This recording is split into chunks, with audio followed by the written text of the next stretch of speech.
What is up, though, Lions fans? It's your boy, Motor City Don P. We are back here once again. You already know what time it is. It is just another Victory Monday, right after a Victory Sunday. You already know what it is. We're gonna get into it, man. So, one thing's for certain, and three things for sure. When you see me in front of your TV, number one, the Motor City Cats are indeed back at it. Number two, we came to give you stats and not none of that static. Number three, we want to make sure we keep your Lions news pragmatic, and that is perhaps the most important number of them all. Number three.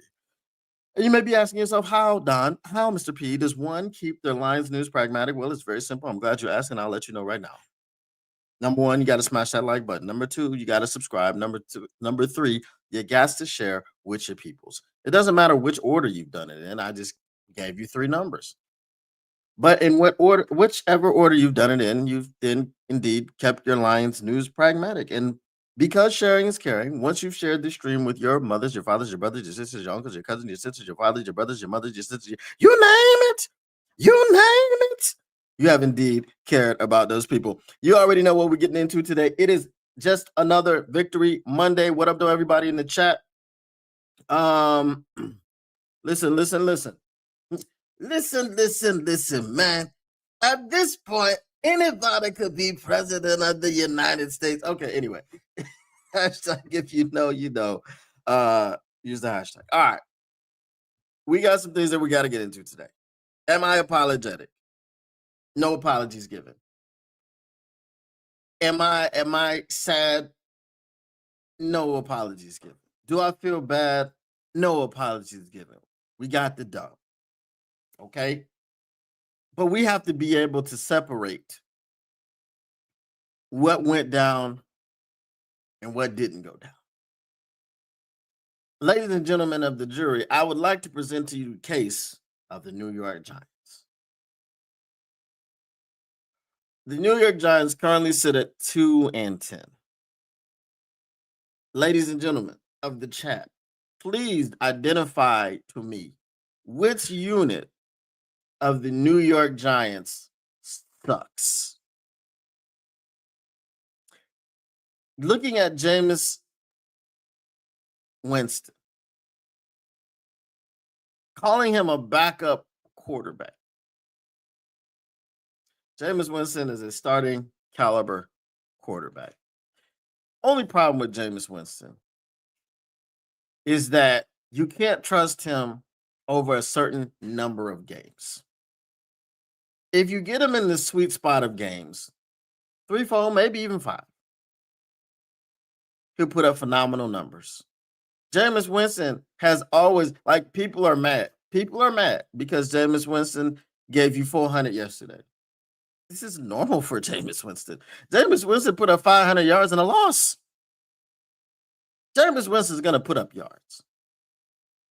And he's managed to do it everywhere he's gone. Even Cleveland. That's why I said he put up 500 yards in a loss.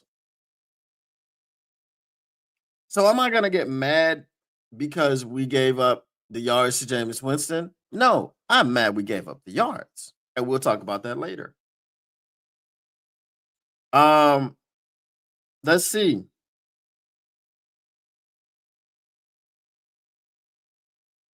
Zach J says he only subscribes to channels that have Davenport. Well, remove your subscription, my friend. Because we ain't got no Davenport around here. Are the New York Giants running backs trash? Is their offensive line trash? Is their defensive line trash? Hell to the no. Is their secondary trash? Are their linebackers trash? No. So I don't think there's a unit on the New York Giants that you can call decidedly and unabashedly trash. Without dispute, trash. I don't think there's a unit in which you can do that. Okay? Hold on, I've got to You know how you get like a like a what do they call it? Like a mental itch? Like you feel like because you went in the bushes, you feel like something's on you. Yeah, I got one of those happening right now. um, so I don't think that there's anybody that you can call trash. Those guys drive Mercedes too. They get paid too, and they've beaten the defending champion Philadelphia Eagles. Okay, which is why I say you can't poo-poo anybody in your division. We lost to the mother effing Vikings, which JJ McCarthy is poop. That's what pisses me off, right? I can't believe we lost to JJ McCarthy because he's poop. He had 150 yards of total offense as a quarterback, 150 total yards in 4 quarters of play. He played the entire game. He didn't get injured. He started the game. He didn't go out. 150 yards of total offense was what JJ McCarthy gave you. Okay? That's it.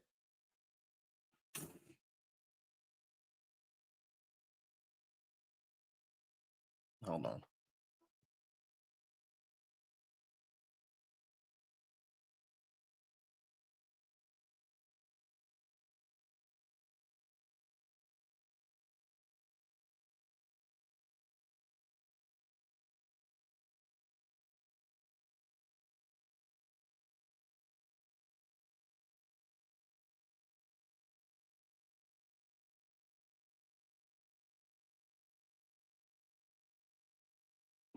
All right. This is why you flip out about the Vikings, also because they're in your division.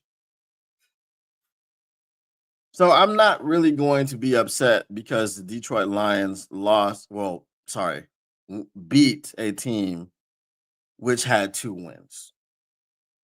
Remember when the Detroit Lions went 0-16? There were a lot of games that they were in. Some they even led. Remember, 4 out of the now 10 losses.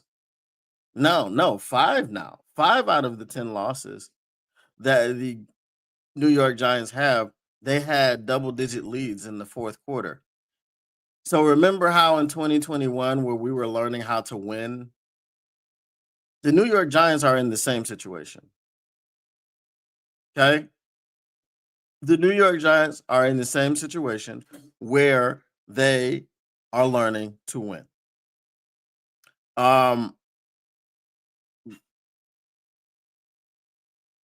So not gonna apologize. I'm gonna get to your comments, and then we're gonna talk about the things that are actually the problem. Because there are problems.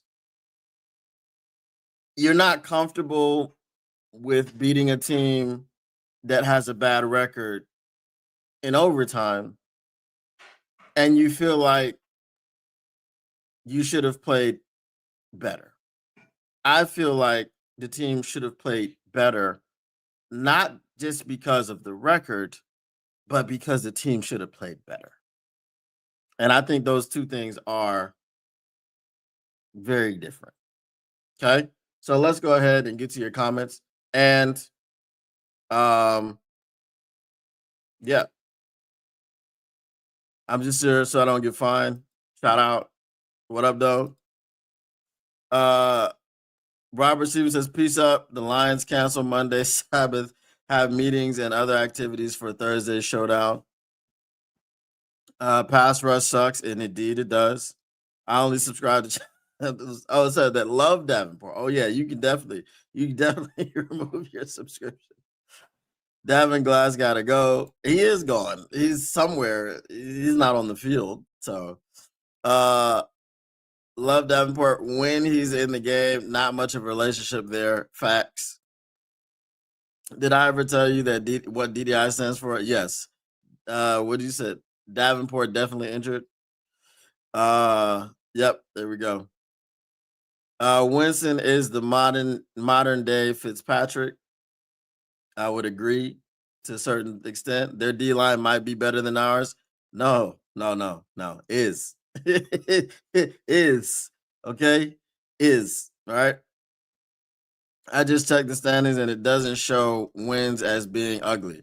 Facts. It doesn't show if wins are ugly, pretty. It doesn't show if wins are blowouts, if wins are squeak bys. It doesn't show any of that. It just shows dubs is dubs. What up though, Belinda Brown? JJ was on drugs that game. Yesterday JJ's stat line was what, 82 yards and 2 interceptions. Yeah, you get pissed if you lose to that guy for sure. Giants beat the Eagles and played the Broncos and Cheeseheads tough. It's a hard-earned W. Facts.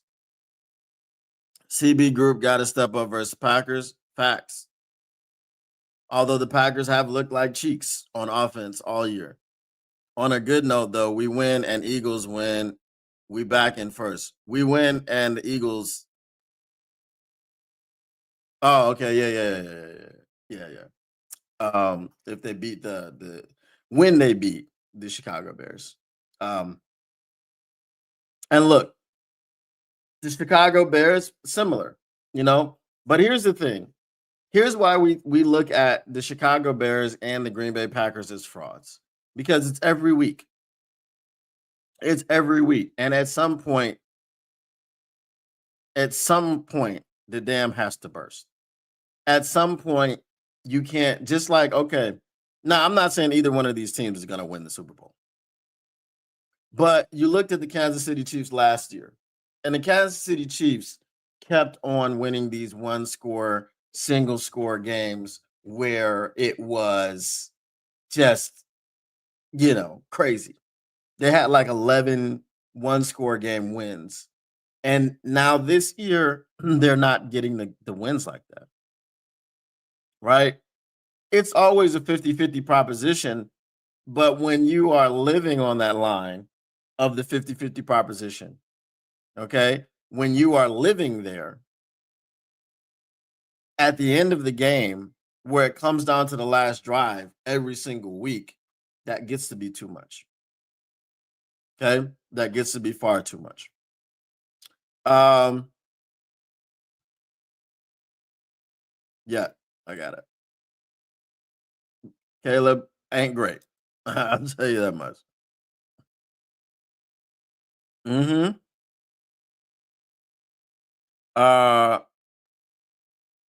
Why is Derek mad at you? I hate having to depend on the Eagles to get back into first place. I mean, it's the cards we've been dealt. I'm with Derek. I don't want to hear about AQM anymore. No, don't want to. My solution, let Ahmed cook. See, and that's the situation we are in. Okay? What up, though, Jody Carruthers? That is the situation that we are in with Ahmed Hassani.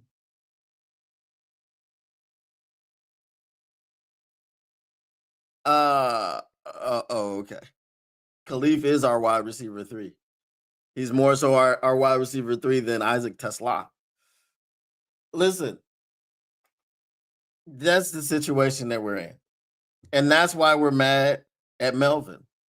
Because he's led everyone in this fan base, not everyone, a healthy chunk.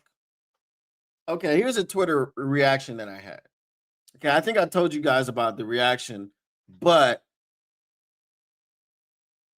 I'm going to update you on another response that came through after I stopped checking.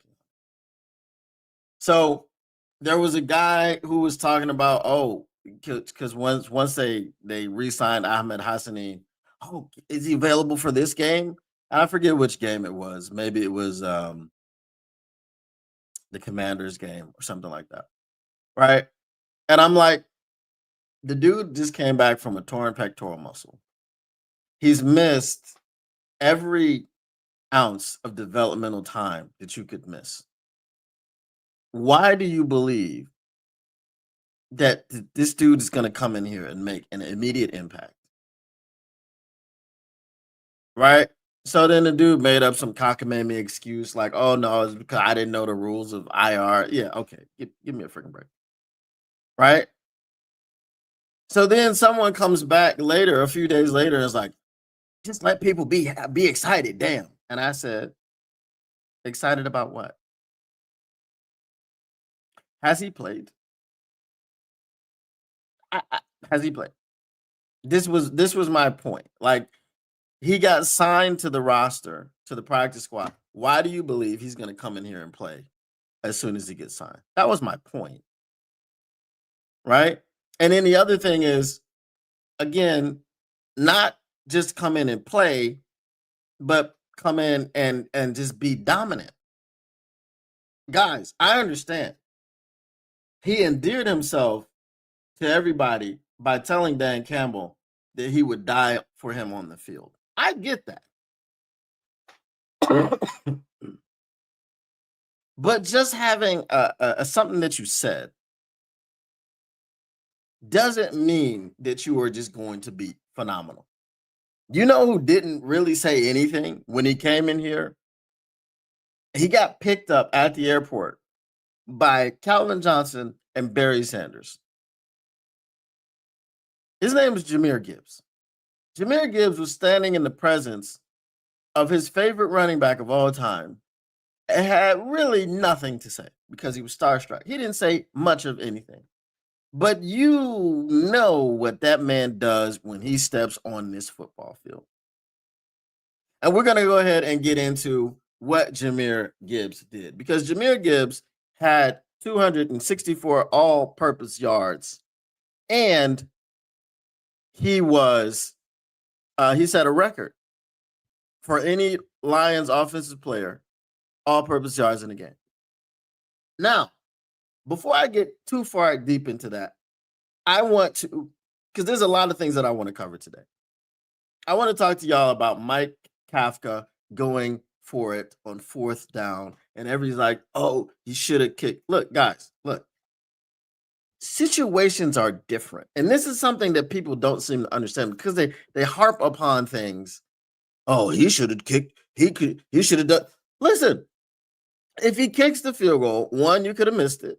Okay, you're saying because it was a chip shot, it was gonna go in. Younghoe Koo is on the Giants because he was missing a lot of kicks for the Falcons, and they cut him. Okay, so that's one thing. You could have missed the kick. Number two, if you make the kick, guess what could happen? The Detroit Lions could return the kickoff for a touchdown. They could return the kickoff for minimal yards. They could return the kickoff for the standard now, which is 30, 35 yard line. They could have got a good return and been in your territory. You don't know how the game would play out. So everyone killing Mike Kafka, saying, he thought he was Dan Campbell and thank you, he should have done such and such. We don't know how the game turns out. All we know is let's go for it. We're down inside of our own 5-yard line or the opponent's 5-yard line. And if we don't get it, they have to drive the field. Look at what Jared Goff and the offense were doing other than Jahmyr Gibbs the entire game. Now, Amon-Ra St. Brown, he had 13 targets again. Okay. And we're going to get into why that happened. All right. But we don't know how the game would have played out. So I'm kind of tired of hearing people saying, well, if he would have kicked the field goal, we don't know what would have happened. Okay. We know what did happen. They're like, oh, if he would have kicked the field goal on that 4th and whatever it was, we wouldn't have just thrown the ball. If he would have kicked the field goal, why do we even think that 4th and whatever it was would have happened before Jake Bates kicked the 59-yard field goal? We don't know. Like everyone assumes that the exact same sequence of things would happen if something was done differently. This is why if you there's no such thing as time travel, okay? But this is why the theory of the butterfly effect exists. Because if you go back in time and you do something differently, you change something, well, it will have an effect on the outcome of the future, because the outcome that you actually had was based off of the set of circumstances that took place. If you have a different outcome, then moving forward, something will be different. If you go back in time and stop your parents from meeting, guess what? You won't be born.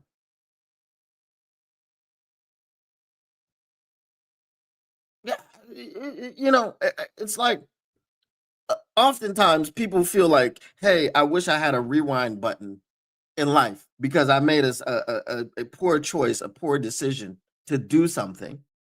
And if I could have just gone back in time and changed it, then my life would have been different. Right?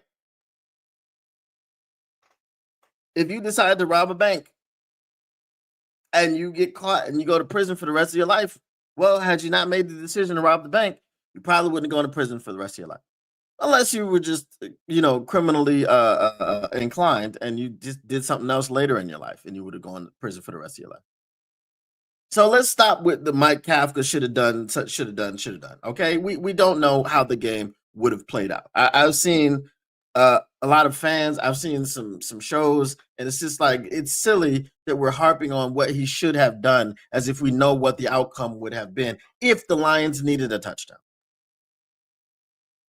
Okay, now if somehow you got the Lions to start on their own 5 again, which I don't know how you would have done, unless it was just a penalty that happened, at the 10-yard line and it was half the distance of the goal, and then they started on the 5. That's okay.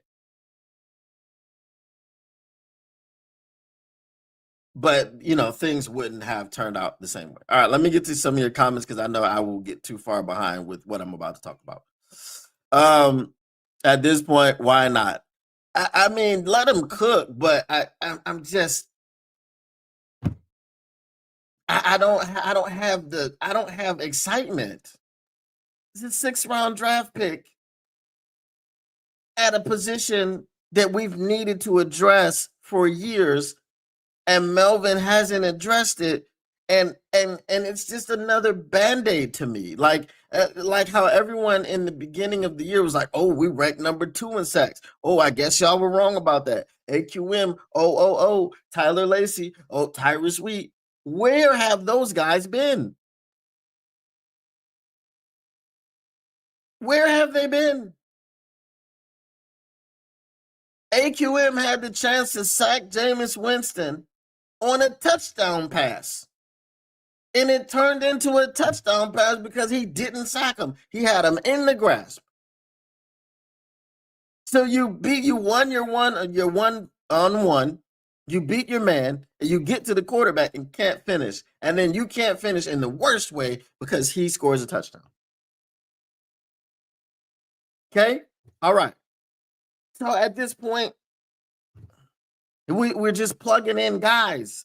Alim McNeill rushed the passer from the edge. Did you see any sacks from him? Have you seen a sack at all? Since he's been doing it 2-3 games, have you seen a sack from Alim McNeill on the edge? No. You can stop the run with that lineup of 3 defensive tackles. Roy Lopez, DJ Reader, and Alim McNeill opposite of Hutch. So, yeah, that's why. We are craving for a DE rookie that hasn't played a single snap against NFL starters. We need to be curbed a little. Thank you. Thank you. This is all I'm saying. Is Kirby close to returning? According to Kirby, yes. But we'll see. I'm not excited about Ahmed. My point is that at this point, what do we have to lose? Oh, again, like I said, we don't have anything to lose, and he's a guy that you throw out there because you have to. And Marcus Davenport, a guy that you throw out there because you have to, and then he gets injured 2 games later.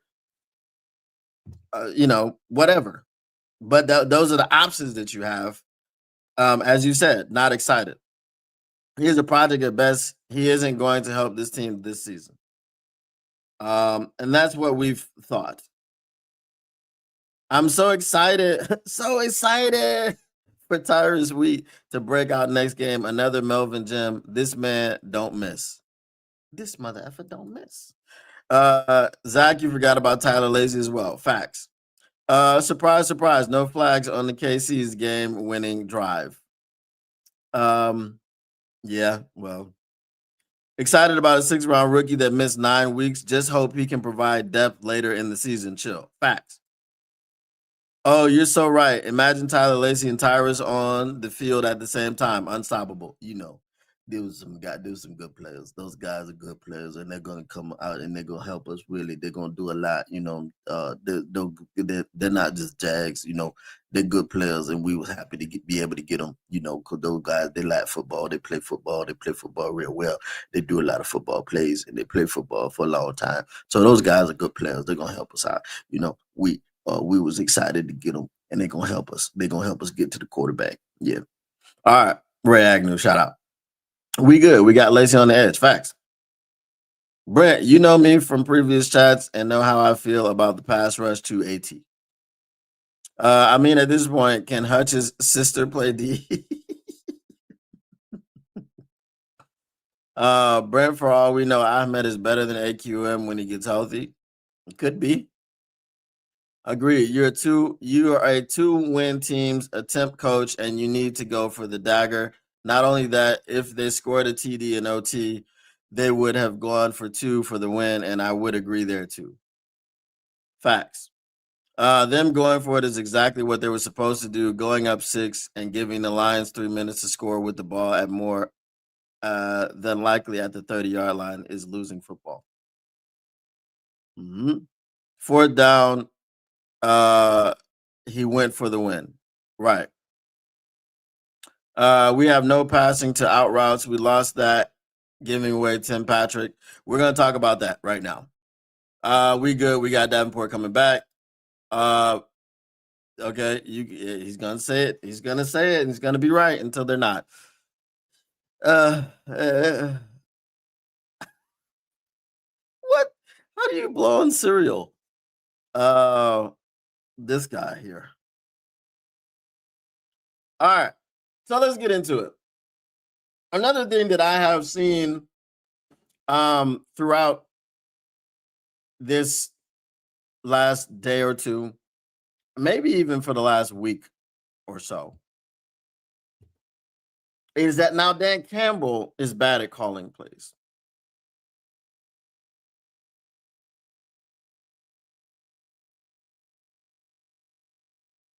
If you haven't had confidence in this offense since Dan Campbell came in to call plays, I don't know what I can tell you. I don't know what you are watching. Here's the thing. Let me pull up the box score because I need to get very granular here. Hold 1 second. Detroit Lions, New York Giants box score. Okay. I want to see. I know the number, but I want to be sure. Okay. Jared Goff was 28 for 42, 279 yards, 2 touchdowns, and 1 interception. Here's something that's going to blow your mind. Are you ready for this? Of Jared Goff's 28 completions, 16 of them were behind the line of scrimmage.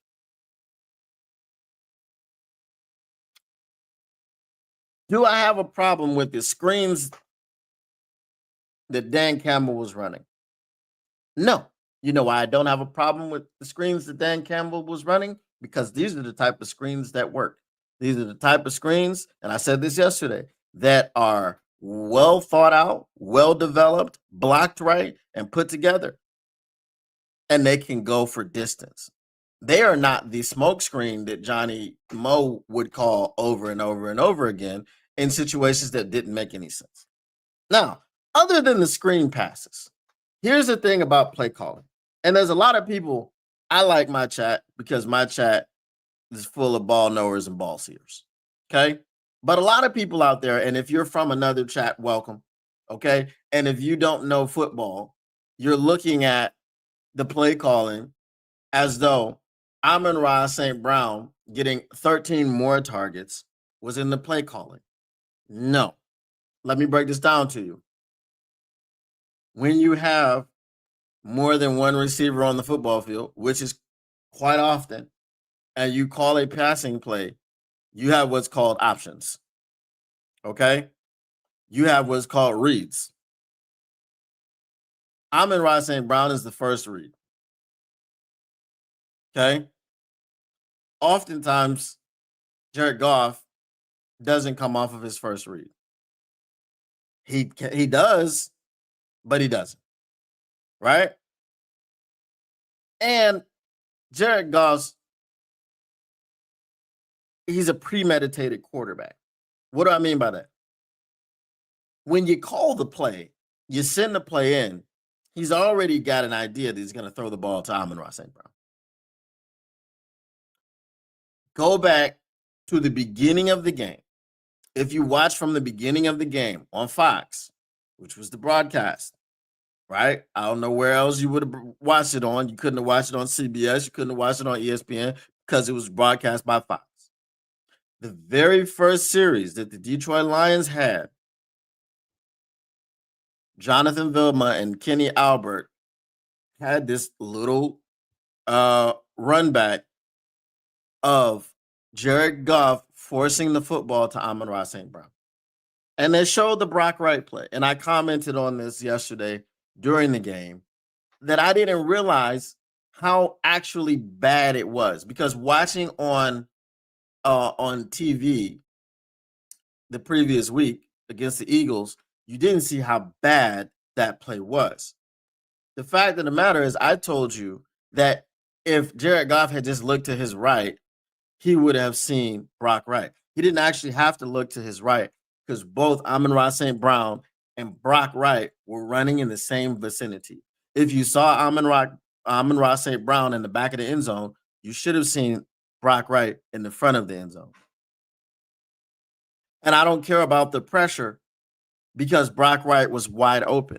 What happened was that Jared Goff predetermined that he was going to throw this football to Amon-Ra St. Brown.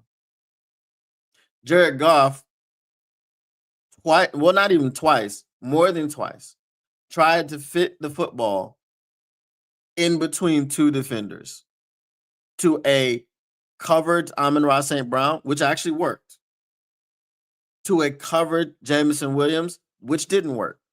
Predictable drop because, hey, I just threw a receiver into a sandwich.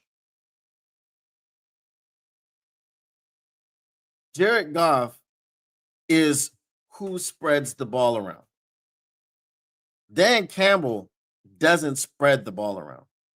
Dan Campbell puts you into positions with the plays he calls, and you must spread the football around. The fact that Amon-Ra St. Brown had 12 targets and two catches last week against the Eagles, and then comes back and gets 13 targets this game. And it worked out. 13 targets, 9 receptions, 150 yards and a touchdown. But the fact that Jared Goff is refusing to get everyone involved is not on Dan Campbell. That is a quarterback with a predetermined target who drops back and throws the football. Jameson Williams, in 60 minutes, he ran 43 routes. He had 3 targets. Didn't catch a single one of them. Right? But actually, he did catch one. Sorry. He caught one of them. But Graham Glasgow was an illegal man downfield. Big play wiped off the board because of a silly penalty. So it's not the play calling. It's not the play caller. The final say of where that football goes, okay? Anybody that thinks Dan Campbell is telling him, okay, here's the play, and you better throw it to Amon-Ra St. Brown, or we're going to bench you. That's not happening. Dan Campbell sends in the play. You go through your reads, you go through your progressions, and you find who's open. Whether Amon-Ra St. Brown is open or not, Jared Goff is throwing him the football. And it is both to the benefit and to the detriment of the football team. Yesterday happened to be to the benefit. Against the Eagles, it was to the detriment. But the play calling is far better than when Johnny Moe was there. It is the execution that we're currently having a problem with. But we did put up 34 points. So there's that. All right. What up, though? Speak easy. Let me get your comments in here right now. Easy says, "Don't you dare blame Jared Goff." I'm sorry, Easy. I had to. Goff is far too locked in on St. Brown. There was a play where Monty was wide open coming out of the backfield. I think some of this is Laporta going down.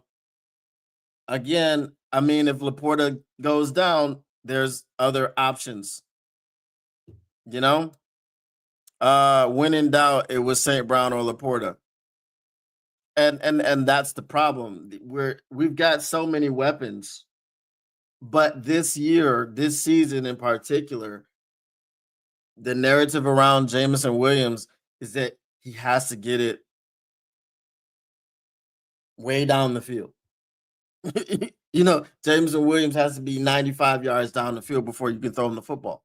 He's got to be 117 yards down the field before you can throw him the football. Because if he's not 500 yards down the field, you can't throw it to him. You can't. You just can't. It's not possible. That's what Johnny Moe came in here with. Dan Campbell has been getting him the ball. So he's been putting him in advantageous situations. When Dan Campbell came in, the first game that he came in against the Commanders, Jameson Williams had 7 targets. Then against the Eagles, he had 6 targets. Then 3 yesterday against the Giants, 3. He ran the routes. He was available. But he had 3 targets. And again, that's not on Dan Campbell. Dan Campbell doesn't make the decision of where the ball comes out and whose hands it goes into.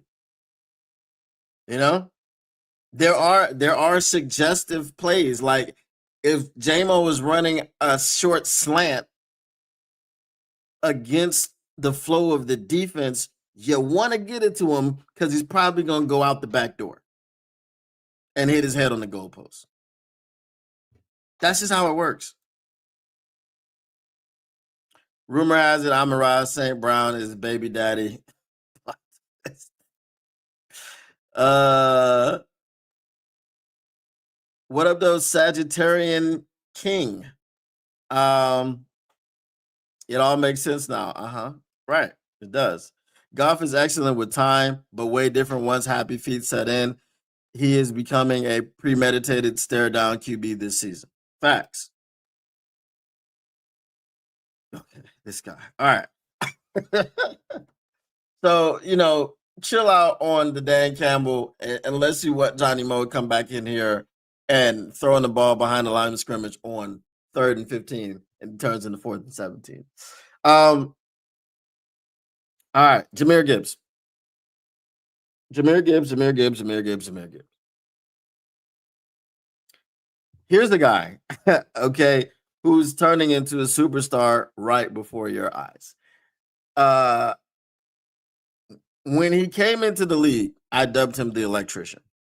Okay, that was a nickname that he had for the first year or so, and then they started with this Sonic and Knuckles thing. But he is the electrician. He is Sonic. He is Agent Zero. He is all of those things and more.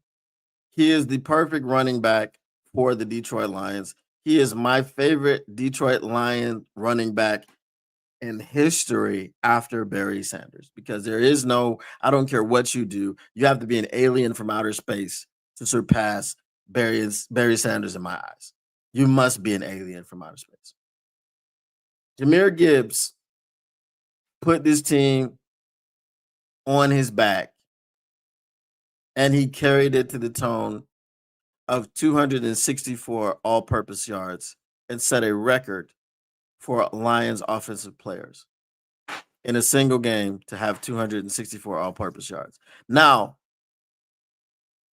I don't know how it was a record. It must be Lions running backs because somewhere in there, I think Calvin Johnson had like a 300-yard game.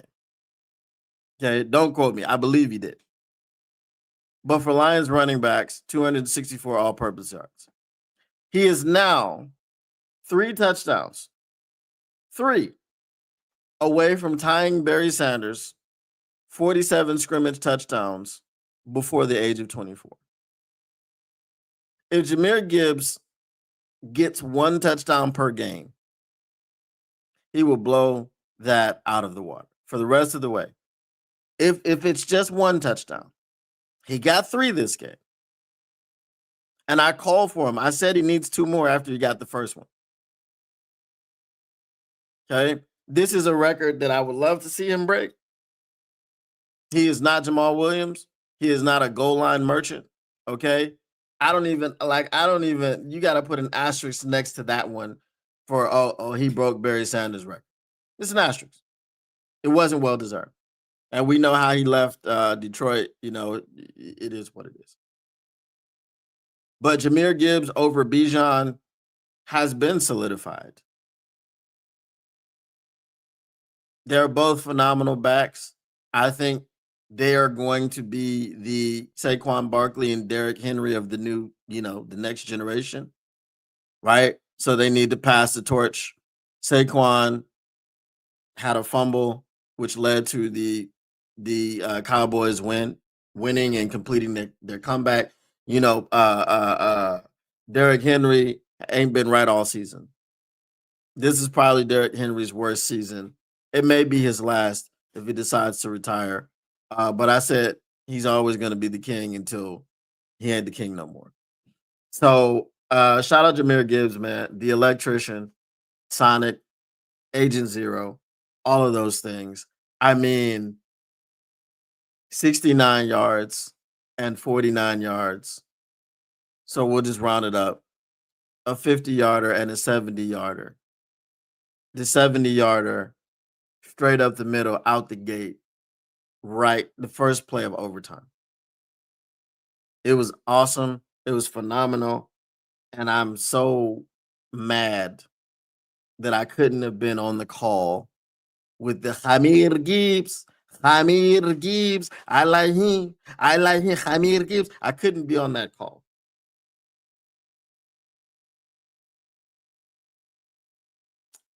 Because I had to step out. I had to take my son to school. He had exams. Had the game ended in regulation, I wouldn't have to do that, but it went to overtime. But yeah, Jahmyr Gibbs, phenomenal. All right. What Easy got to say? What a crock of BS. Jahmyr wouldn't be anything without Goss handoffs. Facts. Easy. I'm sorry, I forgot. What we got now?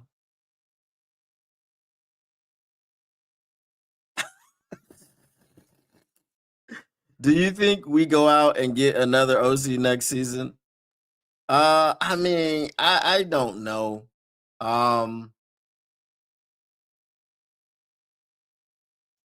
Again, a lot of this, what we need is an offensive line. We need better communication up front. We need to replace Graham Glasgow. So we need some upgrades. If we get the upgrades on the offensive line, and then you can protect Goff so he stop with the happy feet and he can perform under pressure, which again, other quarterbacks perform under pressure. I mean, Goff wasn't terrible yesterday in the face of pressure. He did stare down. Who was that came through? I forget his name, but he came through untouched, beat Coyote really fast, and Goff just didn't have any answers. This is what I said about Goff needing a pass rush plan. He needs a pass rush plan. What to do when the pass rush gets to me? Okay? I mean, he could have thrown that one away. He could have done something, but he just stared it down and took the sack. He ate it. Um, so I really believe that Dan Campbell is fine. Unless you can get someone that's high caliber and proven to be able to call plays, I'd rather just go with Dan. You know what I mean? St. Brown 13 targets, Gibbs 12, Tesla 1 catch. Right. If we don't, then MCDC is going to regret it. I don't know why he would regret it. I don't know. I guess you believe that Dan Campbell's play calling isn't effective. And as I said, I would argue the exact opposite. It's the execution. It is not the play calling. When it was the guys, remember, when it was the play calling, I told you it was the play calling. When it was Johnny Moe and he was trash, I told you Johnny Moe is trash. I told you they need to get someone else. Okay? They need to get him out of there. Now, Mike McDaniels, in theory, should be available in the offseason. If he's available, you go, you pay him, you back up the Brinks truck and you say, here, come run this offense in Detroit. Again, Dan Campbell knows how he likes it to be called. He knows how he wants it to be called. So if you're going to get a guy that's kind of different from him, you end up with a Johnny Moe type. Nah, we need to just go ahead and keep Dan Campbell calling plays. Tesla 0 catches. Yeah. 0 catches and 2 draft picks wasted.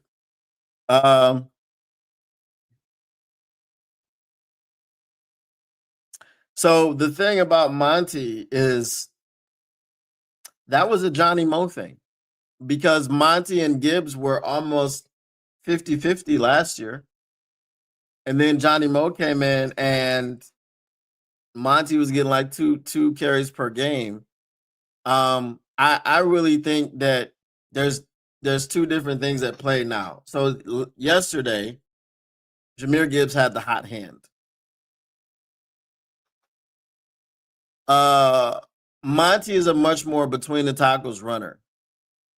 If you're not getting holes open between the tackles effectively, then he's got to deal with too many guys. Now he's a bruiser, but you don't want him having to break 3 tackles before he gets through the line of scrimmage. So it boils down to the offensive line. I don't know that they are protecting properly or opening the proper holes for Monty to flourish. I just feel like they're not. Bijan, if used like CMC fully unlocked, would be nasty too. And he is used like that in Atlanta. He does everything. He catches balls out of the backfield, pause. He does it all. He's an all-around back. And that's why I said he is nasty. It's not that he would be nasty. He already is. Is Gibbs better than Taylor? Jonathan Taylor. Here's the question that I would ask you. You see the huge runs that Jonathan Taylor breaks off. Jahmyr Gibbs is 300 yards behind him, and he's got 40, 50 less touches. It's the same argument I used with Bijan in their rookie seasons.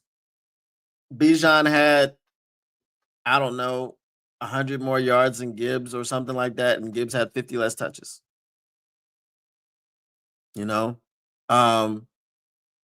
If they're opening those types of holes for Gibbs that they're opening for Taylor, I think Taylor has 1,600 yards at this point. I think Gibbs has nearly 2,000 already if he's running behind that.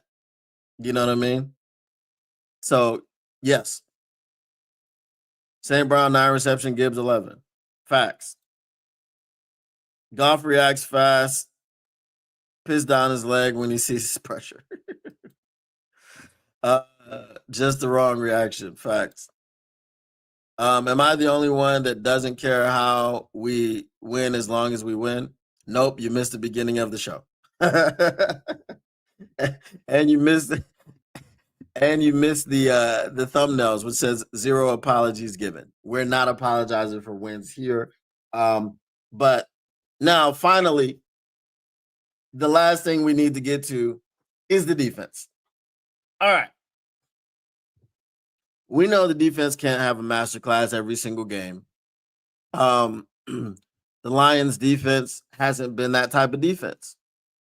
But the Lions defense had enough master classes and enough A games and A- games and B+ games that we were just about top 10 in the league in every category. What happened against the New York Giants was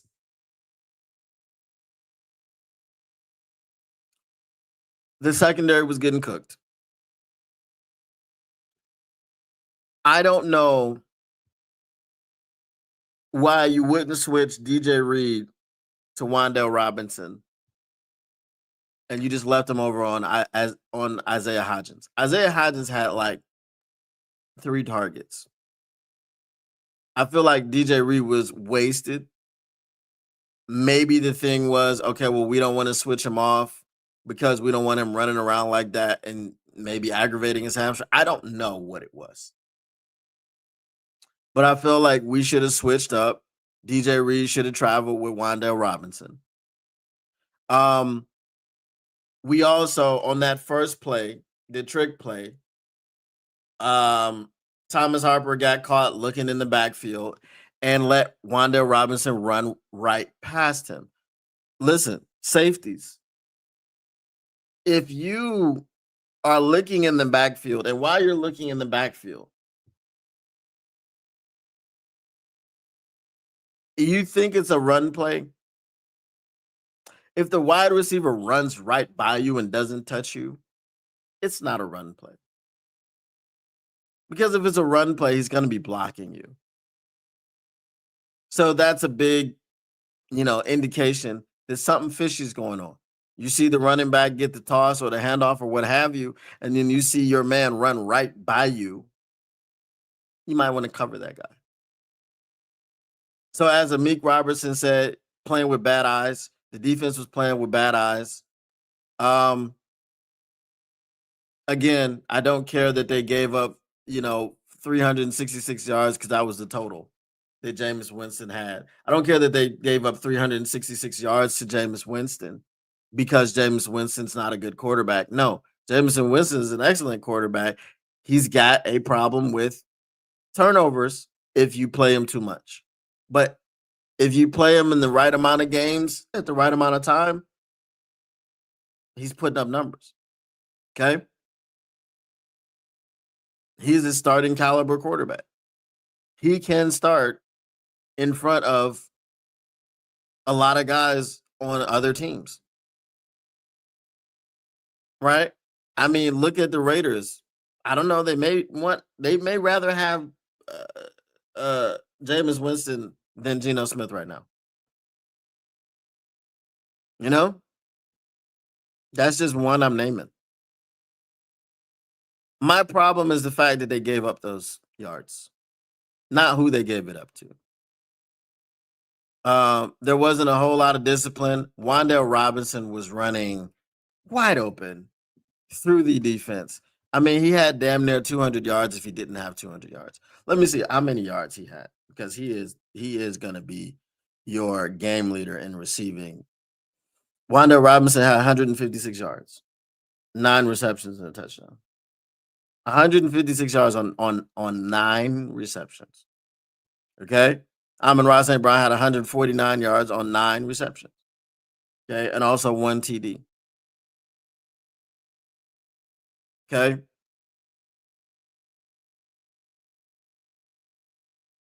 So we wouldn't cover him. We couldn't cover him. There were some nice plays that were made on the defensive side of the football that prevented certain things from happening. Jameis Winston with the amazing touchdown catch and run. That was ridiculously frustrating to watch. But now that we won, we can talk about how amazing it was. Um, there was one play where they pointed out. I think it was the play where I think Tracy went for like 30 yards, and they pointed out that Jack Campbell was supposed to have him in man coverage, and he got washed out. Um, I don't know if the defense was saving it for the Packers. Okay, the pass rush. I said we'd talk about the pass rush. We're going to talk about the pass rush. Where is it? Where is it? I just want to know. Has anybody seen it? Detroit Lions pass rush is on a milk carton right now. Has anybody seen this pass rush? If you've seen this pass rush, please call 1-800 Detroit Lions and let them know where it is, where it can be found. I'm sorry, but there's a certain guy, and Easy knows the guy, who talks about sustained success, and this team wants to win for a decade and blah, blah, blah, blah, blah. That type of talk is like taking a starving person and giving him finger food. And not like a platter full of finger food. Oh no. Like a tea saucer full of finger food. He's starving, and you gave him a tea saucer full of finger food. He wants the whole platter. That's what the Detroit Lions fans want. We don't give a damn. I don't care, bro. Listen to me. And this is, I think I speak for a lot of fans. No one cares about sustained success. I want to see a Super Bowl. I have been rooting for this team since I could talk. I am 43 years old. There are people who have been rooting for the team. They're 65, 70. Brother, we don't care nothing about no decade of sustained success. We won a Super Bowl. So at some point, we have to take charge and we have to take risks. We're taking risks on dumb-ish. We're taking risks on, hey, let me get a wide receiver in the third round and give up 2 third-round picks to boot, so that when the trade deadline comes, I don't have any pieces to play.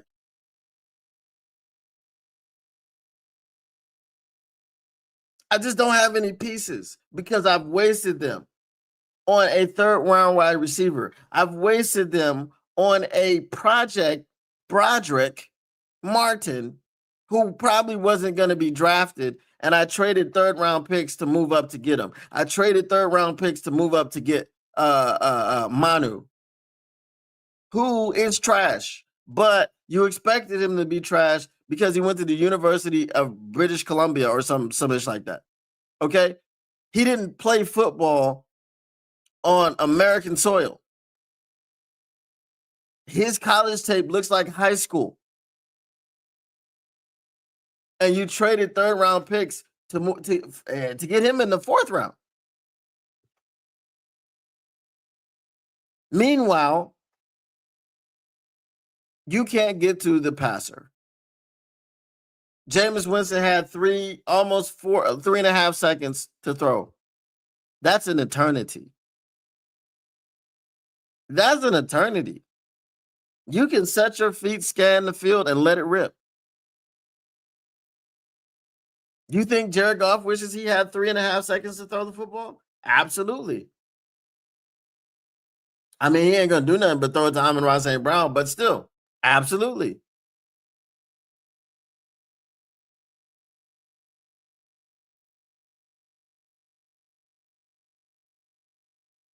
Melvin this offseason's got to make some changes, man. You've got to make some changes. You got to bring in some free agents.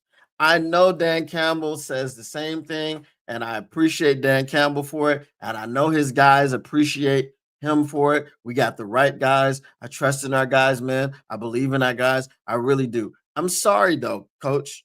Some of your guys ain't it. Tyler Lacey, Tyrus Wheat, Marcus Davenport, they ain't it. Aleem McNeil at defensive end ain't it. He's a defensive tackle.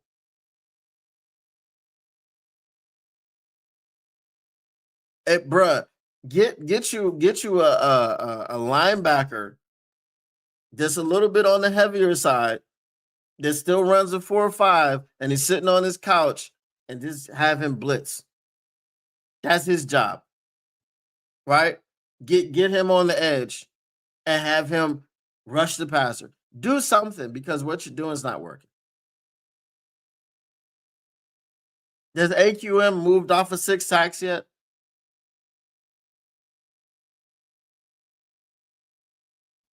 I mean, when you find a guy off their couch, it's no disrespect to the guy,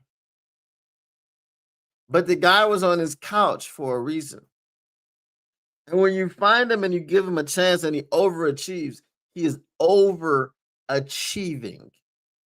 And generally, what happens with overachieving is that people don't overachieve for the entire time, right? He's not overachieved for the entire season.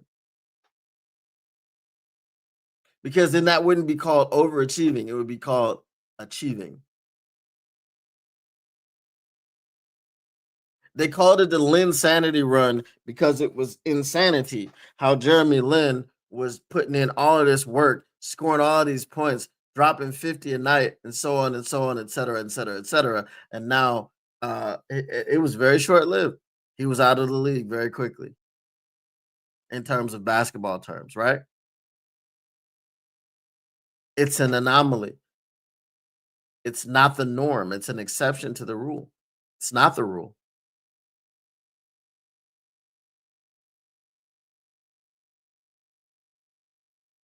So we need to do better at acquiring a pass rush, bro.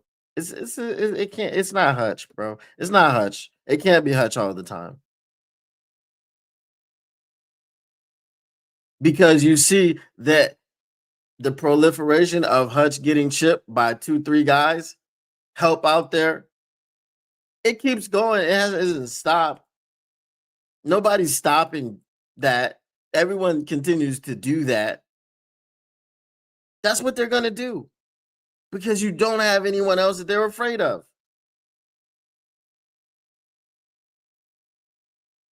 The Giants have Brian Burns, Dexter Lawrence, Kayvon Thibodeau, Abdul Carter. Now, Abdul Carter is underachieving, but he's also a rookie. He's also a rookie, right? He's been in and out of the starting lineup. He's not as good as Hutch was as a rookie. He was supposed to be. I mean, he came into the New York Giants organization asking them to unretire numbers, which is crazy. As a rookie, it's crazy. The Packers did it for Micah Parsons, but Micah Parsons is like what the 5th player in history or the 10th player or whatever to have 10 plus sacks in his first 5 seasons. That's why they unretired Curly Lambeau's number for Micah Parsons because he's proven.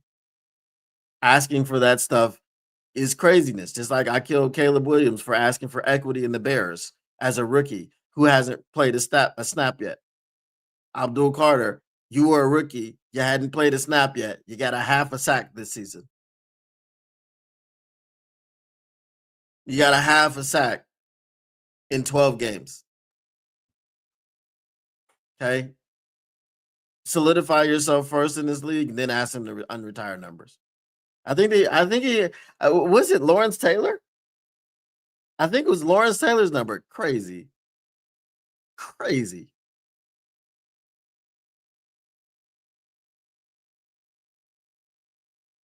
But the point is, they invested in their defensive line.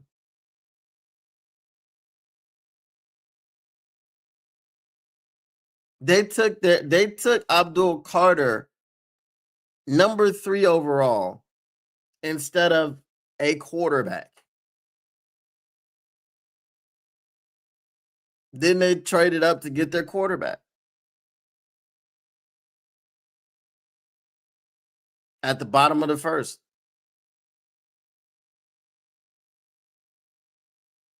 I'm just saying,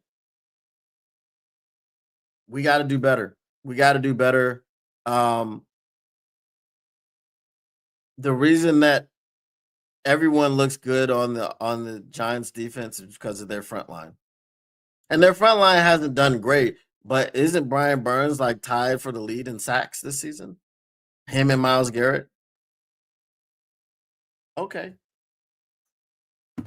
That is what that is. All right, let me get to y'all's comments. Yep, I know. I like how we played Marcus Mariota, Jameis Winston, Time Machine, must have worked. What is this, 2015? TA does make the secondary better, get him up to speed with Reed. I have no worries. He does. A lot of y'all thought he didn't, but y'all saw what took place with him out. Big said no pass rush at all. I know a couple Russians I can send your way. We played a lot more man coverage this game. Not saying that we don't run a lot of man coverage, but Shep was more willing to run zone. Didn't see much zone. And Wandell was running wild. Say that 3 times fast. We got to acknowledge the fact our team has great players, but one missing piece is the decisive factor. Eagles seem worse this year because of one small thing. We ain't the Browns. We just missing one thing. Yeah, and we've said that. We've been saying that all year here. Okay. The Motor City Cats, Lions Syndicate, everything King. A lot of people have been saying you need a pass rush. You need that piece opposite of Hutch. Stop filling it in with just guys. Stop filling it in with Aleem McNeil. Aleem McNeil's a defensive tackle. You think, he's our best interior pass rusher. Let's put him on the edge. No, he's your best interior pass rusher. Don't put him on the edge. He's not rushing the passer from the edge. Sorry, he's just not. It's not working. Rushing that QB. Damn, bro. You thought I was 30? Yeah, I get that a lot. It don't crack. Only missing the click with the grit. Motor City Diddy. Goff doesn't throw to anybody but Brown tunnel vision. Facts. How do we officially suck after winning? That's crazy. That is crazy. I agree. Brad Holmes is a bit lackey with a number of 3rd round draft picks reaching to the sum of like 6 3rd rounders. Right. All right. You already know what time it is. We are overdue, but it's mailbag. What you want to do? What you want to do when they reading you? Mailbag. Snicks, mailbag. Get your mailbag questions in. Get them in. Bask in it. We'll take a few today because I got to roll out. Got some things I got to take care of. Will not be here tomorrow. Got the court thing that I got to do. It's still lingering. Just trying to get him to throw it out.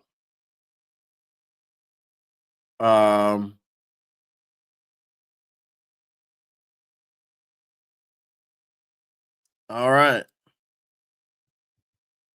Shanahan and Belichick loved all the 3rd rounders they could get. Right. Because they can help your team. What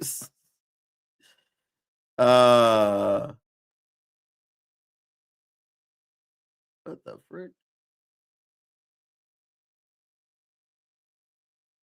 Oh.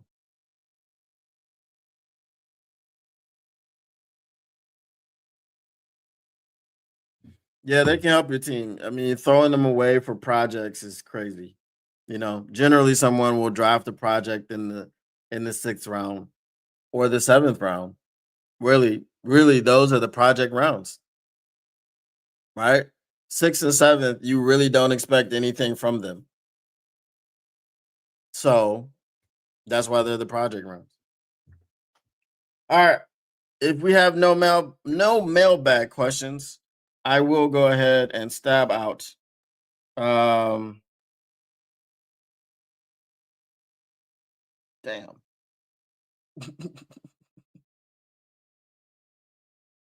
Whew.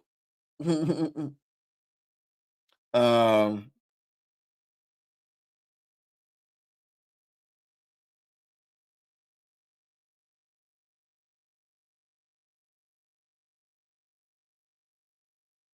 all you say is mailbag and you ask a question. So you can start off with MB and then ask your question.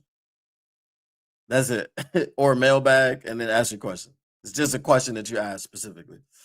All right, mailbag. So to clarify, I like Dan calling the plays. I don't want my head coach to have to call plays. I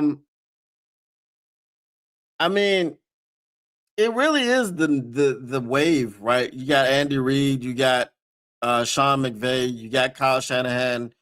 The best offensive minded coaches call plays. And um Dan Campbell gets this rap as a meathead and all this other stuff, but at the same time, you know, he's not. So yeah, I don't have a problem with it. Mailbag, will the Lions do what we did last year on Thanksgiving? What did we do last year on Thanksgiving? Who did we even play? If the answer is lose, then my answer is no. We got to figure out a way to beat the Packers, bro. We can't have them sweep us. Oh, last year, yeah, we won because we swept the division last year. Yeah, so we'll do that. MC played zero edge against the Giants. Who's MC? I'm drawing a blank. Mailbag, you would trading up to draft a good ass kid out of college or trading during the season for someone already in the league? I mean, it depends on who the person is. If you trade up to get him, okay, I'll put it this way, especially with the situation that we have where everyone is freaking out about the salary cap and they don't know how we're going to get all these people under the salary cap, which I know exactly how you are. But with that being said, I would say yes, trade up for someone coming out of the draft, because then you'll have them under control for 4 or 5 years on a rookie deal. So yeah, especially now when you're talking about your Super Bowl window is now. Yep, trade up in the draft. Um, what is our first 3 rounds of draft picks? Center, tackle, and edge. Hope so. LOL. I agree. Yeah, I agree. Blessing with tomorrow, bro. I appreciate you, man. Mailbag, do you think Lions have what it takes right now to represent NFC in Super Bowl? No, I don't. This offense is too inconsistent.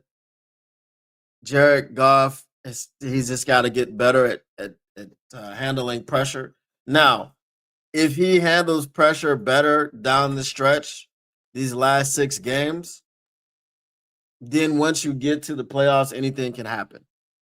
But currently, what I'm looking at right now today, I would tell you no.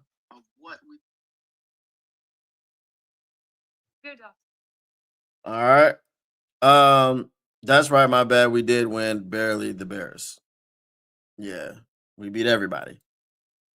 I'm trying to win right now. Then yeah, we trade up in the draft. Best free agent center and draft the best center available. Weakest position. If you're gonna get the best free agent center, it depends on who that is. And then if you're drafting the best center available, that means you want to use a first round pick. Um,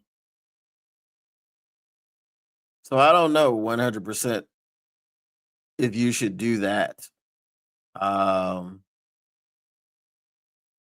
you might be able to use your first round pick on a guard or a tackle, especially if it's a left tackle, because Taylor Decker, his body is telling him he's on his way out. Mailbag, you rather win a bowl now and go 0-11 next year, or be the Bills Steelers and be above average? But no. No, win the Super Bowl now and suffer the consequences next year. I don't care, because you can still tell everybody to kiss the rings. Our offense is Gibbs and Amon Ra. That's it, and that needs to be changed. Yeah, we talked about that earlier.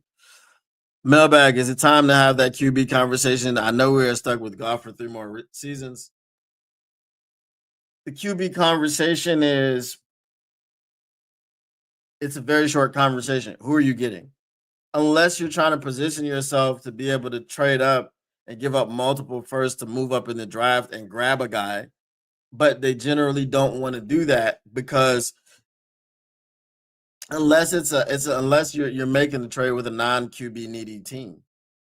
But you're gonna have to, especially with our situation, you're gonna have to give up multiple firsts. It's gonna have to be 2 or 3, right? If we're expecting to be in the playoffs and we're expecting to have a long run or whatever, if you're in the playoffs, if you're in the final 4, right, then you're picking at best 28th. I'm sorry, at best 32nd, because you know what I mean. At best 32nd, at worst 28th. So you know,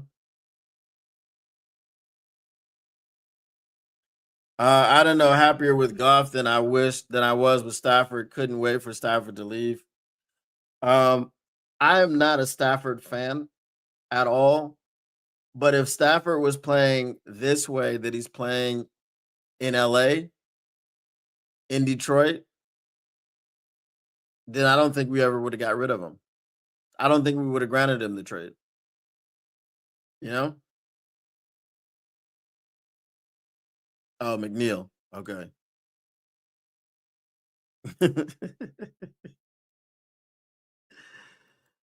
Playoffs. Playoffs. I just hope we can win a game, said in a Jim Mora voice. Yes, facts. All right. This will be the last one, and then I gotta stab out. So, mailbag, has there ever been a team that the fans hated and thought was terrible, and they still won the bowl? Like midseason, everybody doubted them, but they pulled through. Yeah, the Chiefs. Everyone doubted them the year before. Now everyone doubted them last year as well, because they were like, "Oh, those those one possession wins are fraudulent," and then we see what happened when they got to face the Eagles. Um, there have been teams that have. I think when the Packers won um, last time with Aaron, they kind of stumbled into the playoffs and they went on the road to win all the games, and then they won in the Super Bowl. So yeah, there have been teams like that. But my biggest worry right now is Jared Goff's ability or lack thereof to handle pressure. If he could handle pressure better, then we wouldn't be having this conversation, really. Um, they do have the refs, but you know, the Eagles last season, remember that they wanted to fire the coach at the beginning of the season? Yes, that is facts as well. I went with the Chiefs. Both of the teams, both of the teams last season. No one was bought in, and then the Eagles came and smashed the Chiefs. All right, y'all. Appreciate everyone for coming through, stopping by, hanging out. If you are not a subscriber of the Motor City Cats podcast on YouTube, please make sure you go on over there right now, because this show is about to be over with, and subscribe to the Motor City Cats. Once again, the Motor City Cats are indeed back at it. We came to give you stats, not static. Whatever you do, make sure you keep your lines news pragmatic. Remember, I will not be here tomorrow. Actually, it okay. Well, I could actually, I could because I think the court thing is at 9 in the morning, and then I come here at 11:15. So it's possible. Um, I'll keep y'all up to date. All right. And we are out. Peace.